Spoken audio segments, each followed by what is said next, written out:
Nah, waktu itu saya ngajuin surat kepada dekan bahwa minta beasiswa dan ngadep kepada dekan, singkat cerita, dekan nolak. Nah, 3 hari kemudian saya ditelepon sama Pak Dekan. Pak Dekan Aduh, marah-marah. ada. Bulan menghadap Ada. Ada apa nih? Jangan-jangan gara-gara ngadu nih gitu kan. Iya, pasti ya tuh. rektor. Nah, pada saat itu alhamdulillah Pak Dekan bilang, "Kamu ngadu apa sama Bu Rektor?" Gitu. Enggak kok Dok, gitu. Saya cerita aja tentang ini, saya semester depan saya akan keluar kalau nggak dapat beasiswa. Saya pengen meringankan beban dengan inisiatif sendiri. Dan ini orang tua nggak ada yang tahu. Sampai lulus. Sampai lulus?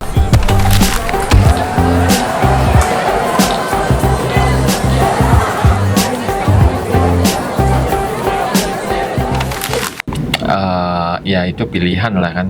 Maksudnya untuk membantu orang tua, ya udah saya ngambil jalan itu. Gitu akhirnya ya fokus di mengajar sama praktek dan buat usaha di bidang kedokteran gitu. Itu udah bentar. Tadi mau nyampein fun fact sih sedikit. Jadi mungkin kakaknya abangnya Dr. Wildan tuh tahu ngomongin adik dan segala macam, kan di UI dihitung Dok biayanya. Gitu. Jadi ke setiap orang tuh biaya kuliahnya bisa beda. Zaman itu ya sampai 2000 berapa belas tuh kayaknya masih BOPB namanya. Jadi kita ajuin misal orang tuanya sama penghasilannya sekian juta, tapi yang ini nggak punya adik, yang ini punya adik, ntar biaya kuliahnya bisa beda. Sampai sejauh itu. Makanya mungkin ya abangnya Dr. Wildan tuh tahu bahwa ini kalau kamu punya adik tuh bisa kuliah lebih murah kalau di UI kayak gitu.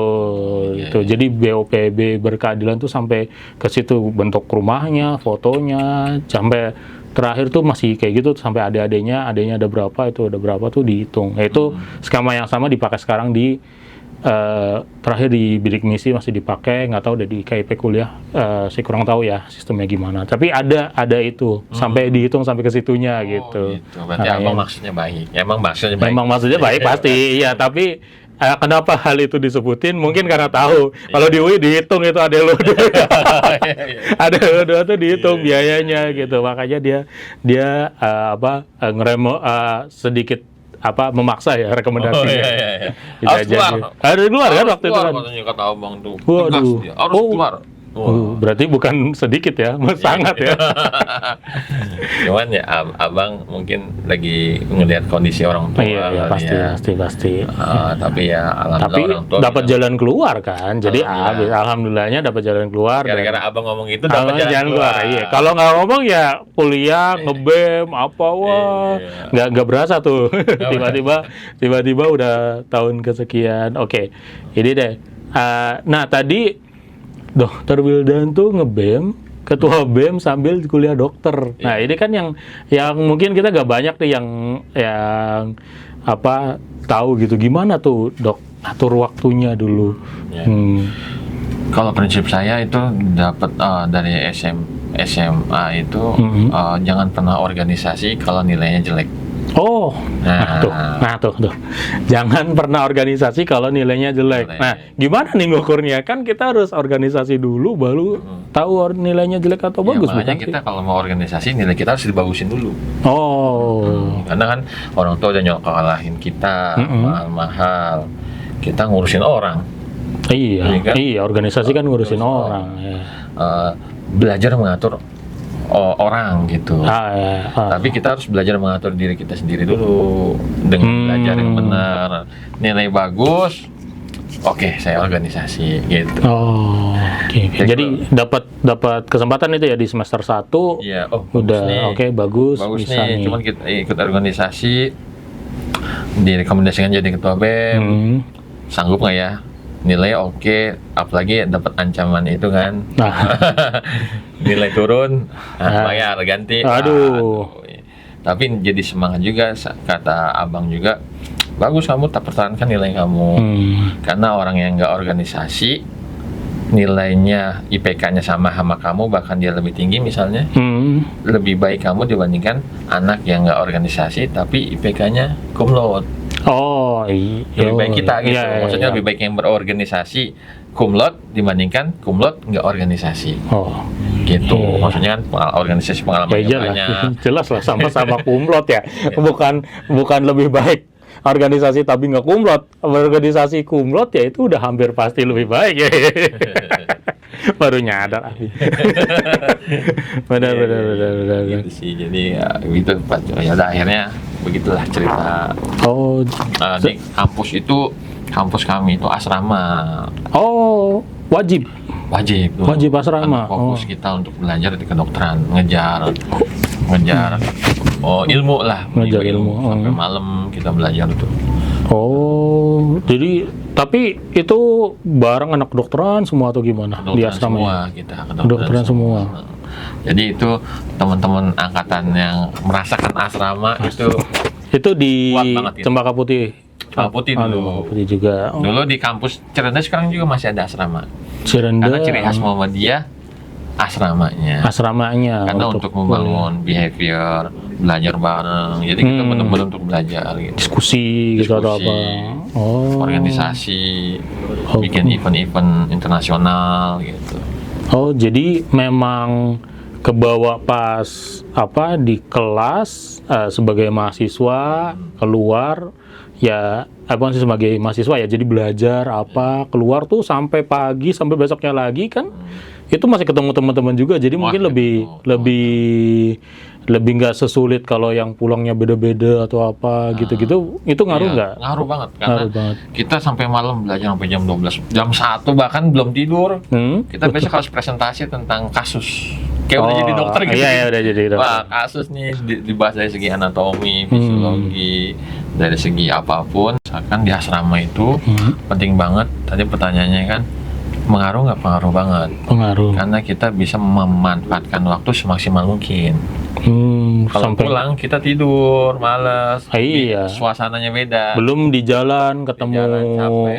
apa ya capek kendaraan di kendaraan atau apa gitu-gitu. Belum mampir ke tempat makan. Tapi Pasti. kalau di kampus, wah itu enak banget. Kita merasakan tektokannya belajar bareng sama teman-teman tuh di kampus, di asrama ya. Di asrama ya jadi pulang dari kampus ke asrama udah tuh belajar ya sama anak-anak aja. Tapi ya tetap kan kalau kita jadi mahasiswa itu lawan kita adalah bukan orang lain tapi diri sendiri. Karena Betul, bisa aja main juga. Iyalah Lawan sama orang tua iya kan. karena asrama ya Sama iya. orang tua nggak ada yang tahu. Iya. Karena asrama punya kos juga di luar kan kita nggak tahu juga. Tahu, makanya Iya. tergantung kita mau ngelawan diri kita atau ya ikutin kemauan kita lah gitu. Mau senang-senang aja gitu kan. Iya. Tapi kan kalau saya nggak bisa senang-senang. Anak beasiswa kalau turun ini ya langsung diganti nggak bisa senang-senang udah belajar. Malah ngebebanin orang tua. Iya, malah Target kita gitu. kan bayar ringan kan. Kalau ini kalau sampai turun ya ini berarti tadi pas kegiatan selain belajarnya itu ya dilakukan di asrama, belajarnya juga di asrama, bikin acara internasional, bikin apa itu semuanya di asrama sambil itu makanya bisa jadi ketua BEM, IPK-nya juga nggak pernah turun. Alhamdulillah. Alhamdulillahnya gitu dan nggak pernah di luar kumlot lah terus dan bisa lancar sampai lulus sampai jadi dokter beneran Iya, gitu. dokter beneran. Dan bedanya lagi pas zaman saya itu ada ujian kompetensi dokter Indonesia. Wah. Emang sekarang nggak ada? Sekarang mah ada sekarang. Sejak saya. Oh, baru dimulai. Oh. Jadi sejak itu dokter semua disetarakan. Jadi Hmm. kalau nggak dari universitas manapun harus lulus ujian kompetensi nasional. Jadi ujian lagi habis lulus jadi dokter nih, koas lulus. Oh, setelah koas. Koas kan harusnya biasanya kan udah langsung praktek nih. Iya, langsung bisa tuh set, Iya. ke rumah sakit mana gitu-gitu atau Iya. buka sendiri. Iya. Itu harus Zaman saya harus ujian nasional. itu semua berarti yang udah 200. dokter lama-lama juga. Iya. Enggak bukan dokter enggak. lama, yang semenjak saya. Oh, yang lulusan yang mau jadi dokter. Yang menjadi dokter mau ngambil surat izin praktek harus harus ujian dulu. Oh. Ujian kompetensi. Nah, di zaman saya ujian kompetensi 200 soal tuh.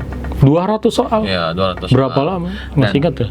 Berapa jam? Pokoknya 1 menit 1 soal ya. Oh, rata-rata 1 menit 1 soal. Harus selesai 1 soal. Iya, kita belajar, makanya harus tipis nggak boleh. Iya. Ya, hampir 3 jam. 3 jam lebih ya berarti ya. Iya. Nggak boleh pipis. Nggak boleh. Kalau terus boleh. Iya, ya. Cuman ya ketinggalan. Cuma ketinggalan, telat dong. Iya, hilang tuh nanti. Aduh, ngedip aja tuh, jangan ngedip lah.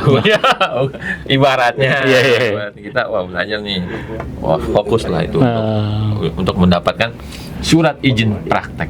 Surat izin praktek itu setelah ngerjain 200 soal itu semuanya terus baru bisa tuh praktek. Wah. Iya. Tapi sekarang juga masih berjalan ya itu ya. Tapi jumlah soalnya atau apa nggak tahu. Lebih tinggi lagi tingkatannya. Lebih tinggi lagi. Ujian kompetensi bukan hanya soal, tapi kita skill diuji juga. Oh, ada latihan-latihannya gitu. Ujian, bukan ujian ya. Ujian ya. Kalau latihan kan benar salah nggak apa-apa. Kalau ujian, salah, nggak jadi, gagal ya. Gagal ngambil surat tanda registrasi yang akan jadi SIP nanti. Oh. Nggak boleh praktek. Nggak boleh praktek. Hanya ya. esket jatuhnya, bukan dokter. Nah itu tuh kita kan tahu orang lulus jadi dokter itu rata-rata ya jadi dokter umum atau jadi dokter spesialis atau akademisi ya dosen gitu. Nah ini dokter Wildan nih beda nih kayaknya saya jarang lihat nih. Jadi pengusaha dari Blue Dino-nya tadi sambil fokus dokter hitan ya berarti ya. Itu gimana tuh dok jadinya? Jadi karena background keluarga adalah pengusaha. Nah itu abang-abang yang di UI semua itu semua pengusaha tuh berarti? Pengusaha di bidangnya masing-masing. Oh di bidangnya masing-masing. Kalau abang pertama kan ekonomi UI, dia punya usaha di bidang ekonomi. Oh. Kalau abang kedua di hukum UI. Oh ya. Jadi dia punya usaha di bidang hukumnya itu. Dia punya FHP dan lain sebagainya lah. Saya diajarkan jangan jadi dokter konvensional dan jadilah dokter yang out of the box. Gitu katanya. Iya. Oke. Itu mulai diomongin kapan deh? Saat lulus. Setelah lulus ngajar sambil ngabdi itu. Sambil ngabdi, ambil praktek. Ya kalau mau standar-standar aja berarti ngajar praktek terus sampai nanti gitu. Kan di organisasi diajarin kita harus bisa handle semuanya gitu. Oh iya betul. Kita baru organisator kan. Akhirnya ya udah sama abang dikasih masukan, kamu bikin klinik dan lain sebagainya lah gitu. Akhirnya saya bikin usaha yang dokter yang ada di sekolah gitu. Dari 2011 ya. Jadi setiap sekolah yang mau kerja sama kita bantu ada perawat dan dokter yang praktek di sana. Jadi menempatkan kerjasama. Biar kan sekolah itu fokus sama pendidikan aja. Yang sakit-sakit kita yang tanganin. Ya jangan udah nggak apa-apa selain ke kita aja yang penting fokus bikin anak pintar nggak usah bikin anak sehat nggak apa-apa kayak gitu kan enggak juga enggak tapi maksudnya kita yang bikin anak tambah maksudnya di kesehatan biar anaknya itu nggak pulang langsung kalau sakit kita terapi atas izin orang tua nanti anak itu langsung sekolah lagi jadi nggak perlu dibawa pulang kan dulu kan sakit sedikit kayak pulang cuma gurunya cuma gini ya hangat ini, Bu anaknya hangat, tolong dijemput kayak gitu aja kan, kayak gitu. Atau jatuh lecet sedikit. Iya lecet sedikit, yaudah pulang aja deh gitu daripada. Padahal lagi ujian. Iya kan padahal anak-anak itu kan lagi aktif-aktifnya ya kita nggak bisa tahan nih supaya dia gak jatuh gitu. Agak sulit juga. Jadi bagi yang punya sekolah kalau mau ada dokternya hubungin saya. Boleh nanti kita tulis di deskripsi ya. Boleh. Ya jadi itu. Jadi kalau ada yang mau ke rumah sakit perawat kita anterin gitu. Yang anterin. Yang anterin kita kasih temenin lah. Kan orang tua lebih worry kalau anaknya sakit. Terus ada usaha lainnya termasuk sunat modern sekarang gitu. Oh, yang Blue Dino ini. Blue Dino ini. Itu Dan sama. akhirnya saya jadi dokter trainer lah. Karena dokter tapi trainer. wajib nih teman-teman ketahui yang mau jadi dokter, kita harus maksimalkan skill kita dulu. Skill sebagai Kemampuan sebagai dokter. Betul. Baru kita bisa monetisasi. Ya, monetize Monetize YouTube ya, ya. monetize. Kayak bahasanya YouTube di monetize ya. Monetize, maksudnya kemampuan kita ini kita monetize. Oh, saya jago di bidang bedah nih. Cuman kodarullah belum bisa sekolah nih kan, ada ikatan dinas. Akhirnya, wah, kayaknya dunia hitam oke nih gitu.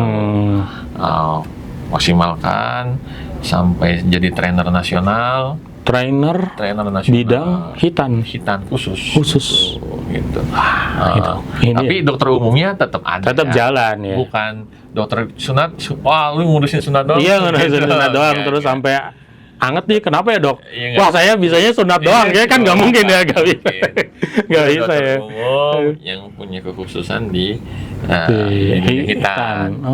Semua dokter bisa. Cuman yang alat-alat modern ini kita yang kuasai, maksudnya kita bisa ajarkan juga sama semua dokter gitu. Oh, jadi kalau mau dokter-dokter yang mau belajar juga bisa hubungi dokter itu. Kita di asosiasi. Ada asosiasi apa bahasa Dokter ini? Hitan Indonesia. Asosiasi Dokter Hitan Indonesia. Yeah. Oh, oke. Jadi bisa tuh ya jadi karir ininya ya, pembeda lah ya tadi untuk spesialis. Sebagai pelaksana juga dan sebagai yang punya usahanya juga sih. Kan kita kan maksudnya saya tuh udah diajarin sama abang jadi entrepreneur lah ya. Dokter trainer lah gitu. Dokter trainer ya. Ya selain praktek dan teman-teman juga ikut di tempat kami. Nanti buka lagi satu. Oh iya betul. Jadi kan entrepreneur gitu. Iya. Tapi ingat skillnya harus ada. Skill dokternya harus oke dulu. Berarti masih prinsip yang sama tuh. Jadi mahasiswa mau aktif ya mahasiswanya harus pinter dulu. Nilainya nggak boleh jeblok dulu. Baru lanjut nih ke tahap berikutnya ke ini berikutnya ke kesibukan lainnya organisasi. Ini juga jadi dokter ya dokternya udah ahli dulu baru buka usaha baru mau buka usaha ya udah kan belajar lagi ya buka usaha itu nggak mungkin ceplok-ceplok terus habis terus jadi kan dan harus maksimal dulu biar kita nggak merugikan masyarakat gitu. Betul. Karena kalau kita belum tahu ilmunya kita buka kan nggak bagus itu untuk masyarakat gitu. Jadi harus maksimalkan dulu ilmunya baru buka usahanya gitu sih. Tapi untuk hitan ini sebenarnya bisa dilakuin sama dokter doang kalau secara aturan atau sebenarnya perawat boleh atau apa gimana? Secara aturan sih dokter saja ya. Secara aturan harusnya dokter aja. Oke. Mungkin karena keterbatasan biasanya ini. Karena mungkin peraturan saat ini hal itu. Jadi ya. Tapi kalau yang di pelosok gimana? Emergency. Emergency kita ajarkan juga, kita ngajarin perawat juga yang di pelosok-pelosok. Yang di pelosok-pelosok gitu. Karena dokter belum ada juga di sana. Belum ada gitu. Ada pun sedikit gitu misalnya. Iya kan lebih urgent ngerjain yang lain nih gitu kan misalkan bisa jadi kan. Bukan dokter sunatnya. Iya bukan sampai ke sunatnya ya. Oke. Dan tadi pasti harus biar kenapa kita harus dasarnya bagus karena kalau kita mau praktek di rumah sakit pun bisa gitu. Oh iya tetap pilihan mau klinik, rumah sakit atau hitan itu semua bisa. Jadi kita semua bisa kita jalanin dengan kemampuan kita yang udah maksimalnya itu. Tapi kalau kita hanya di hitan aja tapi umumnya lupa tuh kasihan kan orang tua udah nggak gitu. Iya, tadi malah di awal ngerasa mau jadi dokter karena bisa kalau orang tua sakit atau apa bisa langsung diatasi atau minimal konsul nggak perlu kemana-mana kalau udah lupa apa fungsinya langsung rumah sakit ya? Iya tetap ke UGD aja ya. Bahkan saya pernah ngerawat diri saya sendiri waktu sakit. Jadi waktu sakit saya ini saya muntah-muntah. Ini waktu saya udah udah punya istri ya. Oh ya. Sakit lagi usaha, capek sakit, wah sampai muntah-muntah, suruh orang tua, suruh mertua langsung ke rumah sakit. Oh, langsung. Wah, kata saya, loh buat apa saya? Akhirnya dan atas izin Allah juga, jadi saya bikinin resep, adik suruh beli obat, perlengkapan infus. Oh, Sepupu suruh infus, sepupu kan bidan. oh sepupu kebetulan bidan, jadi bisa nih. Iya, beliin dulu. Nah, sepupu yang infus. Nah, habis itu yang masukin obat saya. Oh. Bahkan skin test dulu, ini tes antibiotiknya alergi apa enggak, itu saya sendiri. Suntik, aduh sakit itu. Suntik, oh nggak ada alergi nih. Nggak apa-apa nih, sikat. Suntik sendiri. Nah, itu saya udah nggak bisa ngapa-ngapain, udah lemes, kamar mandi aja. Udah nggak bisa, udah tidur aja. Saya nulis resep, udah deh, tolong deh, beliin deh. Panggilin ini bidan Sally, bidan Olis, bibi saya, sama sepupu bidan Sally, suruh infus. Minta tolong infusin. Kan saya nggak bisa infus sendiri. Iya, infus nggak bisa ya. Cuman saya pernah dengar juga ada teman yang infus sendiri. Cuman saya waktu itu udah lemes banget sih. Jadi diinfusin, udah. Nah, itulah pentingnya kita waktu koas jangan malas-malesan. Iya tuh. Pendidikan nggak selesai di 4 tahun itu ya. Pas koas 1 tahun itu nggak bisa juga malas-malesan. Udah jadi udah selesai S1, mau S-Ket, kan koas. Iya. Nah, hati-hati nih adik-adik atau teman-teman semua, jangan malas-malesan. Itu pasien kalau bisa jangan yang nanganin dokternya atau jangan yang nanganin perawatnya. Kita yang tanganin. Maju dulu. Kita kaji, kita infus. Dengan itu kita lebih pede nanti pada saat praktek sendiri. Tapi kalau ada pasien ngumpet, ada pasien emang ada dok? Beneran ada dok? Mungkin ada. Waduh. Iya, jadi mau nyantai aja kalau saya, karena kita tahu nanti tanggung jawabnya sendiri. Mumpung masih ada dokter yang bertanggung jawab, ya kan? Oke. Iya. Jadi dan diawasin sama dokter. Kita infus. Akhirnya infus skillnya jadi terbiasa gitu. Jadi ada pasien mau diinfus, dokter bilang. Jadi perawat yang nyuruh kita juga. Dok, ini dok, apa saya ngambil? Saya aja gitu. Jadi skill skill di koas itu ditajemin sehingga pas praktek sendiri enjoy. Inilah ya, pede lah ya, nggak takut-takut lagi atau apa gitu. Infus kita bisa, bahkan kalau bisa merem gitu. Tapi nggak bisa. Aduh. Saking itu, jangan saking infus terus itu. Setiap di UGD infus aja itu. Gitu. Karena pernah di UGD pas koas itu ya pasti ada di UGD ya. Ada operasi jahit, bagaimana teknik jahit yang bagus, teknik supaya nyuntik nggak sakit, kita harus apain dulu pasiennya gitu. Itu ada sebenarnya. Ada.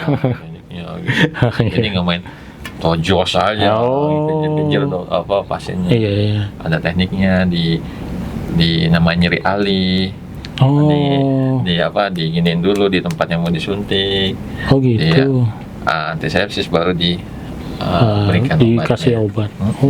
Ada ya, ternyata. Ada tekniknya, makanya jangan malu-malu belajar sama teman-teman perawat di sana, sama dokter di sana. Kalau malu, nanti jadi malu-malu. Ini benar nggak dok?